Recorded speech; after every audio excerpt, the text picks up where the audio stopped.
Ma šta, to ti je lako, nemoj uopšte da brineš. Samo isključi šećer i uključi voće i na konju si.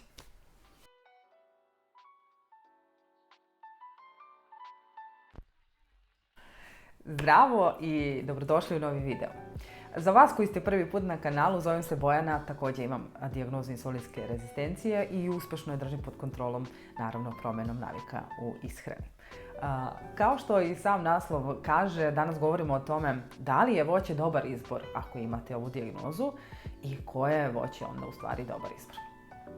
Prvenstveno, naravno, što kaže, jedino što je logično kada imate ovu dijagnozu, prvo što će vam reći jeste ok, malo isključiš šećer, jedeš lepo voće, umjesto toga biraš malo zdravije namirnice. Međutim, u praksi baš to i nije tako. Konkretno danas ćemo pričati samo o voću i voće, prvo moram da kažem, je vrlo pogrešan savjet ako vam neko kaže da ga jedete sa ovom dijagnozom, i to zbog čega? Prvo što voće naravno ima svoj voćni šećer koji se zove fruktoza, a naš organizam nema sposobnost da metaboliše fruktozu osim jetre. Dakle, sva ta fruktoza koju mi pojedemo kada jedemo voće, uglavnom će se zadržavati u obliku masti oko naše jetre, zbog čega uglavnom dobijamo posle i masnu jetru, ali važnija stvar u ovoj priči jeste da voće podiže ogromne količine insulina u krvi, a ovo je nešto što apsolutno želimo da izbegnemo.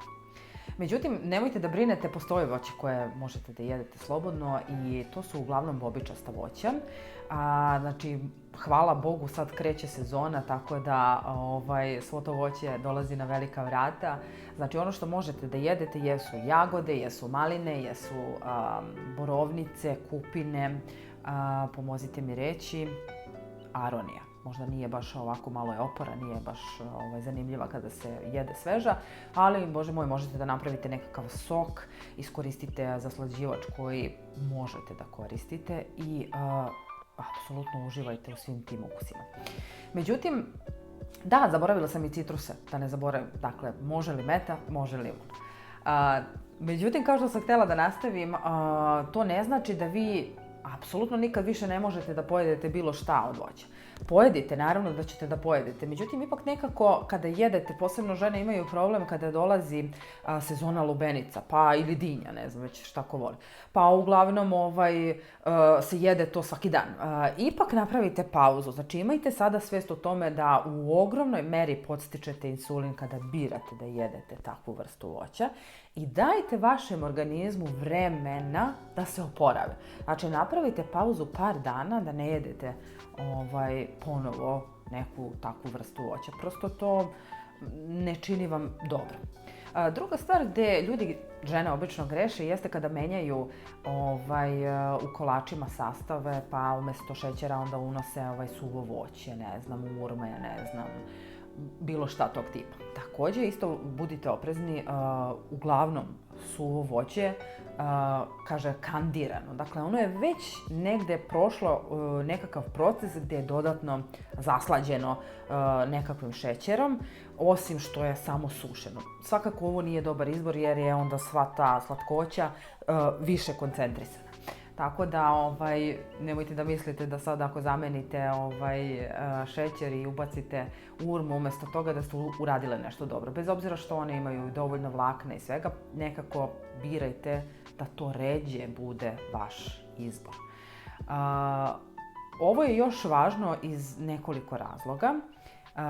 Naprimjer, naravno, čim dolazi lepše vreme, mi volimo da se osjećamo laganije, lepše, pa onda biramo da jedemo i drugačiji doručak, pa uglavnom doručak počinjemo voćem. Međutim, ovdje baš budite oprezne jer znate kad birate, na primjer, da jedete voće baš u doručku, na primjer napravite nekakvu ovsenu kašu ili nešto pa dodate sveže voće. Uglavnom, voće imajte na umu da pravi nagle skokove šećera u krvi. Ako nešto pravi nagli skok, pravi nakon toga i nagli pad. Znači, to nije ono što želite. Znači, odmah posle toga vi možete da imate prekomernu glad, pad energije, umor. A znači, ono što je nama neophodno jeste da imamo taj balans, znači da održavamo to koliko god je moguće pod kontrolom. Znači, ako jedete voće, voće se jede uvek nakon obroka. Mislim, slatkiši, sve vrste slatkiša generalno. Znači, to uvek birajte da jedete nakon što završite vaš obrok. Sad, da li je to doručak, da li je to ručak, da li je večera, kako god. Znači, jedete uz obrok ili na samom kraju kao produžetak obroka. Na taj način, znači, u najmanjoj meri ćete imati te skokove insulina u krvi i iole ćete negde održati, da kažem, pod kontrolom koliko god je to moguće kada je izbor svega onoga što nije preporučljivo. Znači, osim onih 5 koje sam nabrojala, sve drugo nekako birajte da upakujete, da nekako umaskirate u vaše jelo kako bi ono opet što manje podsticalo insulin u krvi. Negde je u stvari najvažnije to, da budete svesni da sve što pojedete svakako podstiče insulin u krvi. Ali onda pravite mudrije izbore. Znači, birajte ono što će u najmanjoj meri da podstiče insulin. Nemoguće je da ga ne podstiče, ali birajte, znači, svesno. I druga stvar, dajte organizmu priliku da se do sledećeg obroka odmori. Znači, da nemate ono grickanje između obroka, nego normalno, znači, jedite vaš obrok, nakon toga napravite pauzu, 4 sata, 5 idealno, pa onda sledeći obrok. I zato je ono uvek, kažem, važno da se skoncentrišete i da budete svesni da jedete vaš obrok u miru, da to ne bude s nogu, jer uglavnom to s nogu se završava grickanjem između, koje baš i nije preporuka. Dakle, nemojte da brinete, kreće sezona sjajnog voća koje može da se nađe na vašem meniju. Što se mene tiče, moj izbor sigurno neće biti ništa drugo osim ovoga što je preporuka, a što se vas tiče, samo budite mudre u tome ako pravite drugačije izbore i, kao što sam rekla, pravite pauze, zamaskirajte uz neku hranu i uživajte. Vidimo se u sledećem videu.